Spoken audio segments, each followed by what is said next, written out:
Hi, good afternoon, everyone, or good morning if you're on the West Coast. This is Russ Richmond. I'm the CEO of Objective Health. Absolutely delighted to have all of you with us today for this webinar. I'm going to be tag teaming this presentation with Hank Schlissberg, an expert in the healthcare value chain, partner at McKinsey, and leader of Objective Health. So midway through the presentation, I'll hand it off to Hank. Go to the next slide. First, I'd like to talk a little bit about our name. Many of you have known us in the past as the McKinsey Hospital Institute, and we have recently renamed to Objective Health. We thought this was a perfect name for us because as we thought about what we do, we apply an objective lens onto health. And who we are, for those of you who don't know us, is a specialized group at McKinsey that empowers hospitals to improve, survive, and thrive, and really do it using a fresh approach. Proprietary data analytics, our own expertise, and hospital-specific tools and software to help lock in results. So we're now Objective Health, and we're looking forward to talking to you today about bringing the facts to the uncertainty of future hospital economics, which is a question we get a lot in the market. It hits us in a couple of ways. Sometimes it's, how can I ever plan given all the uncertainty or regulatory risk? Or it's, can I stay independent? Or how much cost do I need to get out? All of these link back, all of these questions in our minds link back to a fact base, an analytic fact base that we're going to share with you today. We thought we'd break the presentation into three sections. First, since as McKinsey, we serve all players in the healthcare value chain, from the providers to the payers to the government and healthcare systems to distributors, manufacturers, device companies, etc. We thought we'd set a little context for what we're seeing across the value chain because it is a multifactorial and interesting dynamic situation. Then we thought we could flip into a few examples of how we see hospital economics being impacted. And we're actually going to take a market view. And it's not all reform. There's actually multiple levers in addition to reform that we consider to be interesting and important. We're going to talk a little bit about those and actually show you what one of those looks like in the case of a Minnesota example. And then we're going to talk about the implications for hospitals and systems. Go on to the next slide, please. The key thing here is we're in a period of uncertainty. I know that you all are feeling it by the attendee list. I can see dozens of you that are in a situation of uncertainty in your local market. We're likely to see reform given some of the, assuming that we do not have any repeal, take effect in 50 different ways in 50 different states, right, because of the local exchanges. There is a lot of noise in the market within the value chain. Partnerships are being formed in every MSA in the country. Sometimes it's hospitals and physician groups. Sometimes it's hospitals, physicians groups, and payers. And then employers are getting into the mix as well. So we're seeing a lot of competitive shifting in that chain. And then on top of all of this, we have consumer preferences. And this can be on behalf of the employer who's buying the benefit and the value consciousness that they're showing, or actually the consumer that is showing up at the hospital exposed to much higher out-of-pocket. So there's a lot going on. Go to the next slide, please. When we boil down the legislation now, and again, this is one component but an important one, we see three seismic changes into the healthcare industry landscape. So this is a reduction of that complicated legislation into three changes. First, there is a reallocation of risk. So risk had been held largely by the payers and employers, and it's going to be reallocated through multiple mechanisms to providers of all kinds, including acute care providers, consumers, and the government. It's the biggest shift in history. And because of this shift, business models are going to have to change. And that gets us to our second seismic change, which is the productivity imperative. Providers of all kinds will face a new productivity imperative. And it really comes from both sides of the equation. The smaller providers, and if we just focus on hospitals, are going to be faced with a fixed cost set of issues, and the larger ones, variable and fixed cost issues. Because the net of reform is more patients, more dollars, but fewer dollars per patient. And this has to do with the cap on Medicare reimbursement and the dramatic shift in payer mix. And we've built a predictive model that will show you how some of that's going to work in one of our behavioral models. And the third seismic change is that employers and consumers will look for value. They have much more exposure to out-of-pocket and first dollar than they did in the past, and they will have even more. This is because of the shifting nature of employer-sponsored insurance, the reduction of it, and the shifting of the type of benefit within it. It's due to the new managed plans that are replacing fee-for-service. We'll see that up and down across all payer classes for the employer and consumer, and they're going to behave differently. Go to the next slide, please. So as we look holistically across the value chain, different players are going to react in different ways. And I might highlight 2 or 3 of these on the slide. You can read them for special attention. The first is the government.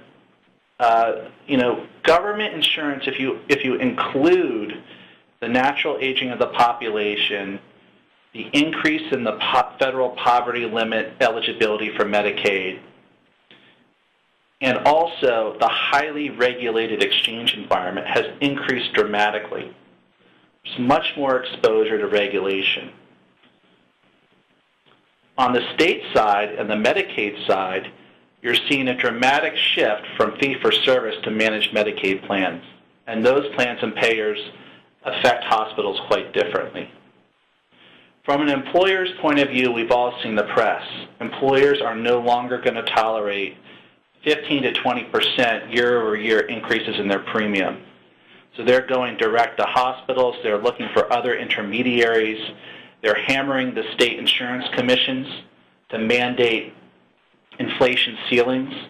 They're designing skinnier plans with their payers.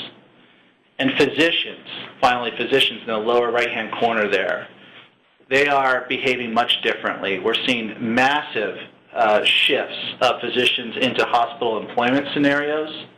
We're seeing smaller practices being acquired by larger ones or just shutting down shop and joining larger ones. There has been a dramatic shift in terms of the type of employment that physicians take and hence how they behave, whether how they behave in your hospital or how they behave as independent entities. Go to the next slide, please. We thought we'd then take these seismic changes and changes in the value chain and pull them down into the hospital economic level and really use a market lens view for this. We have a real belief that unless you can analytically understand your market and the way that market is going to change, it would be very difficult to build a strategy around that. So we start first with the market, and that's what we're going to talk about today. Go to the next slide. Thanks. If the ACA holds, there's going to be tens of millions of lives, quote, on the move. And let me explain this slide to explain how we're thinking about that. On the left hand of the slide are where a lot of these lives are today. They're either uninsured or self-pay, or they're currently covered through employer-sponsored insurance. On the right hand of this slide are where these lives, some of these lives are going to end up tomorrow. They're going to end up in individual policies that they buy through and subsidized by the exchanges, or they're going to end up in Medicaid. And this chart looks at a 7-year time horizon and looks at the numbers of lives that are shifting between these two scenarios and within them. And the net of it all, the key headline message, is that this is the most dramatic shift in payer coverage that we'll likely ever see. And what that means is that the individuals that are in these buckets are going to behave differently. So as an example, you can see from the uninsured area, we're going to see a dramatic movement of somewhere 11 to 12 million lives in this scenario into Medicaid. That's largely going to come from the federal poverty limit expansion. And we're going to see a dramatic shift of those individuals into the individual market for those that are not eligible for Medicaid, where they'll get subsidized individual plans, 18 to 24 million. Do you think that those individuals are going to behave and consume healthcare services differently when they shift from being uninsured to either having Medicaid or an individual policy? You betcha. We believe they will too. And that is just one of the shifts. There are similarly dramatic shifts going from employer-sponsored insurance into all areas, etc. And these really need to be accounted for. We're going to talk a little bit about how we've modeled these shifts, because at the end of the day, in order to understand how any one market is going to be impacted in the future, one needs to understand from a behavioral modeling point of view how the citizens, the individuals in each of those markets, are going to behave differently when they're in different coverage shifts. So that gets us to our next slide. We have really out of necessity built something we call the market volume modeler. The market volume modeler is our attempt to understand where the puck is so we can skate toward it in every market in the entire country. In other words, we need to predict what types of lives, what types of service lines, what types of DRGs, what types of utilization patterns are going to look like over the next 10 years in every market in the United States in order to provide good advice to clients who are seeking to optimize their outcome. There are 3 areas at a very high level in our market volume modeler, and I'm going to go from left to right. The first is population growth and aging. It's no secret that in many markets we are a graying nation, and as individuals age, they shift between payer categories and they consume healthcare services dramatically differently. We've taken basic census data and made projections with the help of Woods and Poole to identify where each market will look like over the next 10 years. The second is coverage shifts, and this is a 2-part opportunity or problem depending on how you're approaching it. The first is understanding at a behavioral level who is going to shift into which bucket. Which individuals are going to end up buying insurance off the exchange? What payer category are they coming from? How does this vary by things like demographic group, smoking status, etc.? And the second problem is how will their utilization change as they move from one bucket to another? We alluded to that earlier. Healthcare consumers will be dramatically different behavior, and we've proven this in both surveys and by looking at the Massachusetts data. When they shift to new payer classes, that needs to be understood. And the third is understanding utilization changes. Each DRG, each service line, if you're looking at this from a hospital's perspective, has a different array of variables impacting its downstream acute care utilization scenario. It could be technology, the introduction of new percutaneous valve replacement technology. It could be a shift toward treating chest pain, as we'll see, in the ambulatory environment instead of the acute care environment, so the shift out of the acute care scenario. could be any one of a number of variables for any DRG, and so we've looked at each one, over 500 of them, built assumptions from the ground up about how they will behave over the next 10 years, and packed that into an overall view on utilization shift. You add this all together, and you get what we have on the next slide. The next slide shows a view of the entire country. It is the net impact of each of these three variables working in concert. What you see, and this slide looks at the compound growth rate of inpatient volume. So this is what hospitals are going to experience across all DRGs and service lines over the next 10 years. What you see is dramatic variation across the country and dramatic variation even within some markets. We think this needs to be understood to adequately plan for and affect success in each of these markets. This is an overall view, but of course, since it's built bottoms up, we can slice and dice this at the level of percutaneous coronary stenting as an example, and often that's where the real traction comes from, and we'll show you an example of that. The way this is built is by taking the three drivers we discussed before, the population changes, our predictive models around how the coverage is going to shift on a behavioral basis and how utilization shifts, and organic trends such as technology, and driving these three in concert. Yeah, great. Thanks, Russ.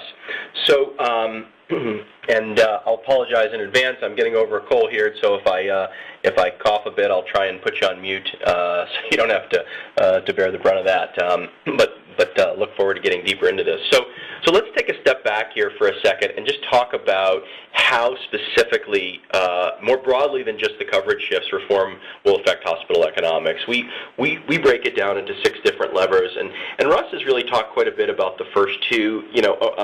Increases in coverage, which is largely the newly insured lives that will come through from the exchange, and then, as Russ mentioned, the resulting impact on utilization. And we know this from the Massachusetts experience. We know this from an annual consumer survey we do on how people choose to consume care, that their patterns of consumption and the way they utilize healthcare services will change dramatically as their coverage shifts change, and that's all built into our models. And that's represented in green because that's kind of the good news from this story. But as you all know, there is some real concern out there on many elements of the legislation, and so what we do is we tend to break this down for our clients into the individual components that will affect their economics. So there's a huge part of this that obviously comes in reduction in Medicare growth rates. What we tend to see, and we'll show you some data on this is much more significantly coming from the flattening of the growth rate than from the kind of more publicized quality penalties that you often hear about. And so we'll show you some real client data on that. DISH is clearly the second biggest impact in terms of changes in reimbursement, both Medicare and Medicaid. And then a couple that you don't hear about as much, the Cadillac tax, which is the tax on employers for overly rich benefit plans, certainly can reduce revenue and EBITDA as there are benefit buy-downs down the road, which will change utilization patterns. And then another one you don't hear as much about is the wage index, and I think that's because at the national budget level, that's by definition designed to be net neutral. But for any individual hospital, that readjustment will be positive or negative, and really affects the hospital's economics in a way that needs to be understood relatively deeply. So the one other thing I wanted to do before we start to get into a little bit of a kind of case example of how this plays out is show you, as Russ mentioned, different hospitals across the street from each other and how the impact can be different. And I'll apologize in advance, some of these charts are a bit dense. We'll lead you to the most important takeaways. But what this is real client data of ours, of 3 community hospitals, all generally community hospitals, not teaching hospitals, et cetera, that are in the same county. And a lot of the models that we see out there in industry go to the county level and make generic predictions about how a particular county is affected. And what you see from this is because of changes in their payer mix, or differences, in their payer mix and their baseline financials and how they make money, you actually see dramatic difference in the profitability impact by hospital. So Hospital 2 in this particular case is actually going to come out well ahead because of the legislation. So despite bearing some of the burden of the reimbursement changes, if you look at the size of their Medicaid population, they essentially they have so much Medicaid already they won't be as hurt by the Medicaid expansion. They've also got a very large self-pay population, which will, over time, transition into the exchange and provide them reasonably attractive reimbursement for those patients where they were probably getting 10 cents on the dollar at the time.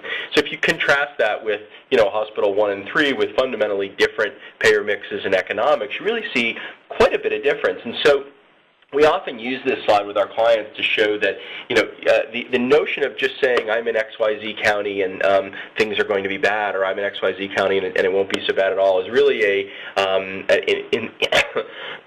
insufficient look at how the legislation will reflect your economics. So that's why we tend to go much deeper, which I'll show you a bit of now. So let's get into that. What does this all mean for you all? So what to expect going forward? The first point, as Russ said, independent of reform, times are tough, right? Economic growth, job recovery, you will definitely see an economic impact just from how the economy continues to trend. And what the legislation, the healthcare reform legislation does, as Russ has said a few times, it's a story of more revenue, more patients, less revenue per patient. Right? So we will see demand grow, we will see newly insured, we will see positive economic impact, but reimbursement growth will challenge overall economics.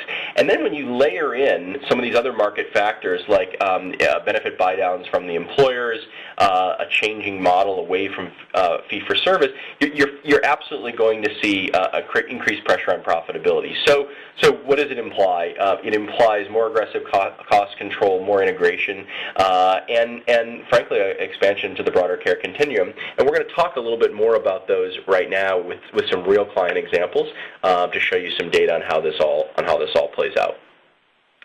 So we like to boil down the implications, and you could actually argue these are imperatives, not implications, into three things. The first one, we call it Know Your Numbers. We have modeled the economic impact of healthcare reform for dozens of systems and hundreds of hospitals, and candidly, never once has a client said, that's exactly what I thought was going to happen. When you get into the granularity of exactly how this plays out at the level that Russ was starting to show you, down to the county and zip and patient level, your economics by service line with different scenarios of employer response can vary dramatically. And so we're going to talk about an example of that. The second one, as Russ pointed out right from the very beginning, we think in any scenario of how the world plays out, the productivity imperative will be massive. What we hear, and I'm sure you all are feeling from most of the folks we talk to, is, I have to learn to profit at a Medicare reimbursement level. And we think that's probably, generally correct. And the third is really stepping back and taking a look at your path. I know we have a different mix of folks on the phone today, which is terrific, but I just can't tell you how often I get the question from CEOs, can I remain independent, and what will it really take? What will it take economically? What will it take competitively? What will it take from a capability standpoint? And when I'm thinking about growth, how do I think about it at a granular enough level to really find those specific pockets of growth? It typically requires 2 or 3 levels deeper look than our clients find. And if, in fact, there is going to be a greater imperative around risk sharing or reallocation of risk, what capabilities are required as you think about the continuum of risk sharing from, maybe a bundled payment all the way through full vertical integration? What types of capabilities does that imply that you have, and how do you build those capabilities over time?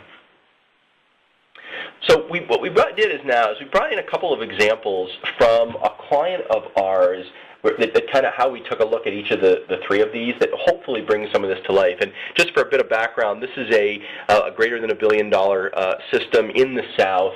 By the way, you'll see generally a high-performing system. So this is not a place where there was low-hanging fruit all over the place and problems, but reasonably high-performing system who saw this imperative and wanted to look deeper. So the first thing that we tend to do is we actually go through this modeling, and in this case, I'll orient you to the chart here in a second. But in this case, it actually indicated over a $150 million challenge. And so the way we do the modeling, and hopefully you can see my cursor now, I've tried to use the technology here, we start with extrapolating out their current financials to 2020 in a no-reform scenario. And by the way, when we do this at the margin and the revenue level. We happen to show the margin in this case. And so what you see here is in the absence of reform and in the absence of any major intervention, this is a very healthy system. This will make over 11% margin, pretty good size profitability, and things are good. And in fact, there's opportunity for them to get better. There's going to be a very significant influx of newly insured in the counties that these folks serve, which I'll show you in a second, really provides an opportunity for them to access arguably the most attractive profit pool that they will see in the next 2 decades, arguably the most attractive profit pool. However, as we've talked, there is going to be significant changes in government reimbursement that will dramatically flatten their growth. So when you add it all up, you're talking about net over a $90 million impact, and depending on what you believe about the mix of these numbers, arguably a $150 million cost imperative from this notion of fewer dollars per patient. So dramatic and arguably transformational change required in this particular case. So I just want to break down a couple of these a bit further, and again, I'll apologize again for a bit complicated chart. We will simplify it for you. What this does is it simply breaks down the coverage shifts. So what this does is it looks at the current coverage in 2010, and this particular PSA, but 750 million people or so that are in this particular area. And what you see here is the current payer mix. About half commercial, about 20% uninsured, and obviously, just to orient you by definition, zero exchange today. So the first thing that we do is we extrapolate this out to 2020 in the absence of reform, and you see a reasonably consistent payer mix because that's how we set it up. But if you look at what happens in a post-reform scenario, what you see is dramatic reduction in the uninsured and in the commercial markets. Dramatic reduction in the uninsured and commercial markets, some increase in Medicaid, but almost all of it goes into the exchange. In fact, you actually see 270,000 exchange patients that are available. And this is a fascinating phenomenon. If you look at surveys that we've done over the last 5 years about how consumers purchase health care, and if you look at what actually happened in Massachusetts, and we have all the data from that particular experience with the connector up there, their version of the exchange. These people do not automatically make the same choices about how to consume care as they were before. They don't necessarily go to the same hospitals, they don't necessarily go to the same doctor, and they certainly don't necessarily use the same services. There is tremendous latent demand in the market that comes out, and so we very much think about, in the case of this client, these 270,000 patients are very much up for grabs. Very much up for grabs, and thoughtful strategy about how you attract that group and frankly a disproportionate share of them is required. So that's the first part around the coverage shifts. The second part is just a little bit more detail on the $150 million of changes in government reimbursement. And what you see here is it's really very heavily driven, as I said, by the Medicare growth rate of the market basket, as well as DISH. There's a lot of talk about the quality penalties and hacks and readmissions and VBP, and they're very important for many reasons. When it comes to actually breaking down the economic impact on a hospital or system, the biggest drivers tend to be on the pure declines in the growth rate and on the DISH side. And interestingly, worth pointing out, not always the case, but in this case, the wage index works in their favor a small amount, but does work in their favor. As I said, it would be net neutral for the country.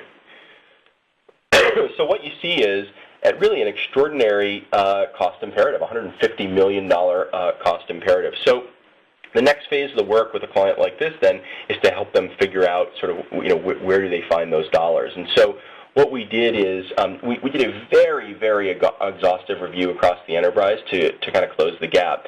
And there's a couple important things to take away from this chart. First of all, note how exhaustive or how much breadth there is in the topics that we cover. We are finding with our clients that for the most part, while there will be some winners, the size of the gap is large. The size of the gap is very large. And so to just go in and look at revenue cycle, or just to go in and look at, ask your distributor or your GPO to help look at supply chain, it just tends to be insufficient. So we really did an exhaustive review across the system to kind of identify this. The second point that I would make here is, remember the fact these guys were making 11.5% today, so this is a high-performing system, and they had initiatives underway in all of these areas, which we hear all the time, right? We're doing things, and it's terrific.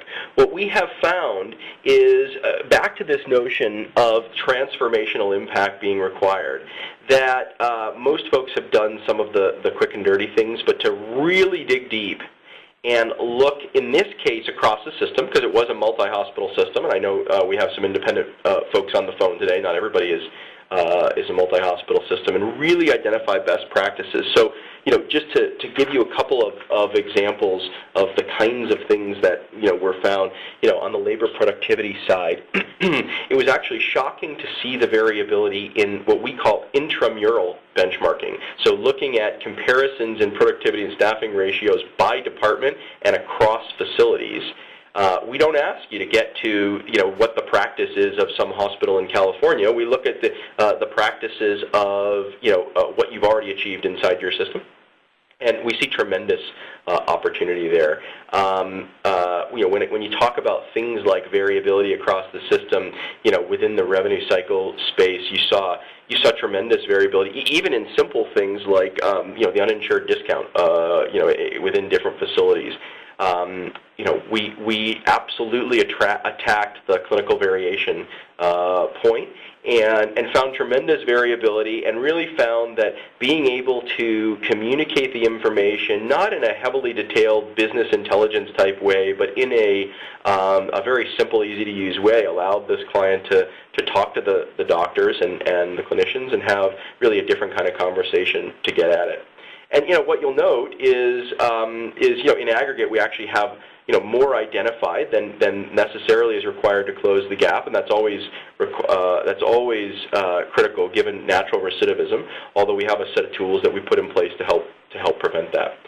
So very exhaustive analysis across the system at a probably deeper level than they had ever seen. This client would say they've never seen such a fact base assembled on their business, and really identified very real, very capturable opportunities towards this notion of a productivity imperative that they hadn't seen before.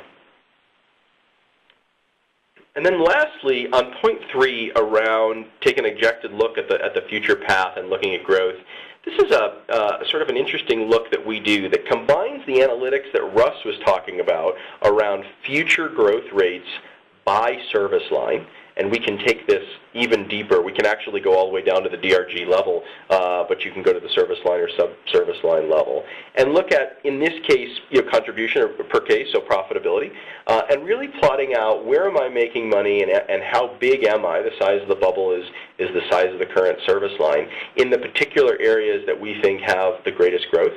And it's actually fun when we do this with clients. This is not a PowerPoint. This is actually an interactive tool, so you can play with the different axes and change it around, at different levels, select DRGs, and so you get a very quick look at your business, sort of characterized in many different ways. And what we found in this case is that we absolutely made different choices about where to invest resources, capital, people, management time and attention, etc., than they were otherwise willing to make given the data. So went through that relatively quickly at the three levels, but just wanted to kind of review. When we talk about the implications of reform, we tend to talk about these three things. This point about know your numbers, it's actually amazing when you actually model it out. Everybody knows they have to run faster. That's actually not the question. But to be able to stand in front of your management team and say, we have a $13 million cost imperative, or an $87 million cost imperative, or 153 million in this case it might have been, we have found tends to stimulate a very different dialogue amongst the management team, which leads you to number two. We fundamentally believe the productivity imperative will be higher than ever before, and we just won't have in this industry the luxury maybe that other industry has to trade off cost and quality. We'll have to get to that productivity imperative while delivering, in fact, greater quality and patient experience in the communities that we serve. And then really, really taking a hard look at the future path on pockets of growth and where to place your bets and how to make precious resource allocation decisions in a way that only true facts and objective facts can inform. So a lot of talking by us. Thank you very much for sort of going through that with us. What we want to do now is open it up a bit to questions from folks, and I think the way it works is you'll type in your questions if you haven't already, and they come through and we can answer them, and hopefully we'll get to everything. The lines are open, and I have. I don't know if you can see them, Russ, but I'll read off the first question and take a shot at answering it, and then others can chime in. The first question was around the behavioral model that we mentioned, and let me just read it. It says, can you say more about the behavioral model that you talked about? What exactly does it do? Terrific question. Maybe a longer conversation than we have here, but let me try and simplify it for you. So the notion of behavioral economics is a science that goes into how people make choices given a set of circumstances around them. And in this case, the choice that we make is how they're making choices of payer coverage to elect. So what this is this starts with essentially every piece of census and individual data in the U.S. We break it down to 70 million geodemographic cells, so the unique combination of every county by about 8 or 10 demographic classes, from age, sex, smoking status, coverage status, employment status, race, nationality, citizenship, etc., smoking status, etc. And at the level of each of those 70 million cells, we have built a set of behavioral algorithms in conjunction with a group of behavioral economists at Carnegie Mellon University that play off these two things I mentioned earlier, the actual experience of how people made choices in Massachusetts, as well as the consumer survey that we do every year of about 15,000 individual consumers and how they'll make choices. And it presents them with a series of choices about how they'll elect coverage. At the very simplest level, it starts with, if I'm over 65, I will elect Medicare. If not, and I have a military option, how would will I elect military, et cetera. Goes all the way down to different choices about employer dumping and whether employers will elect coverage, as well as flexibility around how people will opt into the program, opt into the exchange program. And the output of that is for every county in the U.S., all of the payer coverage and utilization shifts within that county. Back to that chart that Russ showed earlier around the 60 to 100 million lives on the move, or the one that I showed about the county in the south. So that is that's the general concept, is behavioral modeling of how individuals will elect coverage in a post-reform world.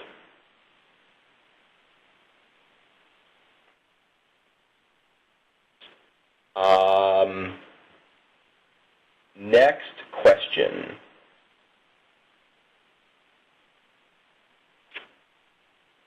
Let's see. Given the uncertainty in the regulatory environment, what things do you see people acting on today? So, maybe to some extent, this is a little bit of what we covered already. I think there's a couple things that we see. The first is this was not the case early on in the, sort of when the bill was announced, but we're now actually seeing a greater sense of urgency in our client base or in the hospitals that we're talking to act on this notion of a productivity imperative. So we're probably asked 3 times a week, how do I think about operating at a Medicare margin? We are certainly asked quite a bit around this notion of capturing a disproportionate share of the newly insured, and how do I think about who they are and what services they're going to want and where demand is most relevant, and how do I build capabilities in this particular area. So we see a lot of that. And I would say, I think I would say those are probably the 2 most prominent areas that we see people acting. Right now is probably just a greater productivity imperative than we've seen in the past. Yeah, I would just add to that, Hank. The acute care providers that can get a nice, healthy margin on Medicare are going to win, and that's true regardless of when and if reform comes. And most of us aren't there today. I mean, the interesting thing is that a lot of the employer-sponsored insurance trends, in terms of employers dropping coverage or narrowing the benefit or shifting risk, happen regardless of reform.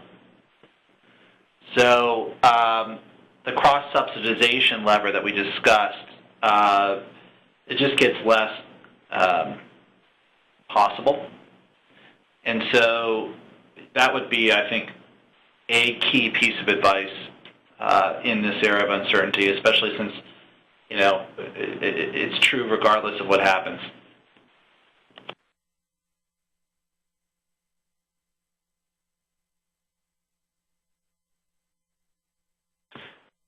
So the next question, probably got time for 1 or 2 more. There's a question that says, are there any key clinical service lines that hospitals should look at I think this says independently, that will have the most impact with reform? I can offer a couple thoughts on that, and Russ, you may want to jump in as well. So part of the answer to this one is that doesn't tend to be a national answer, right? That tends to be an answer that you want to get into at the local level, and by the way, arguably even below the service line level into the DRG level. We have looked at and can probably get into it at a later date. We have looked at a set of service lines that are likely to rise. So, for example, there's a lot of latent demand in the ortho space, right? So there's a lot of people who say, I've had a bad hip, I'm not going to go get it done. Now I've got coverage, and I'm going to go do that. So you see latent demand there. Just like on the opposite side, you see hospitals who have high exposure to seniors-related service lines. Will have a greater negative impact.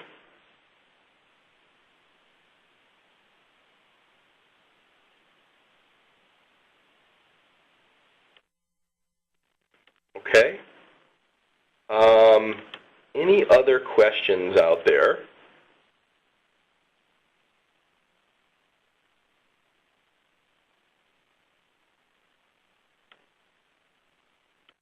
Okay,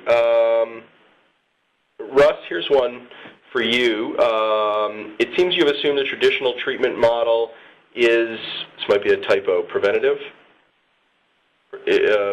model, an intervening variable or not.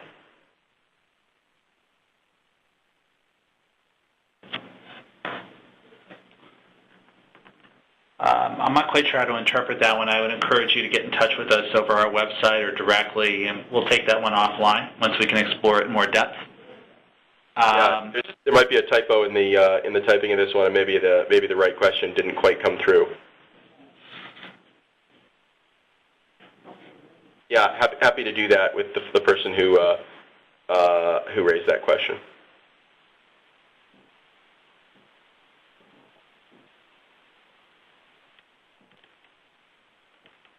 Good. Well, I actually think we're out of time here. It's 2 o'clock here on the East Coast, so be thoughtful and respectful of everyone's time. Thank you so much for everybody who joined. Very much appreciate it. Always appreciate the more interactive parts of the dialogue. So as Russ said, please do reach out, and we're happy to have further conversation as we go forward. Thanks, everyone. Have a good afternoon.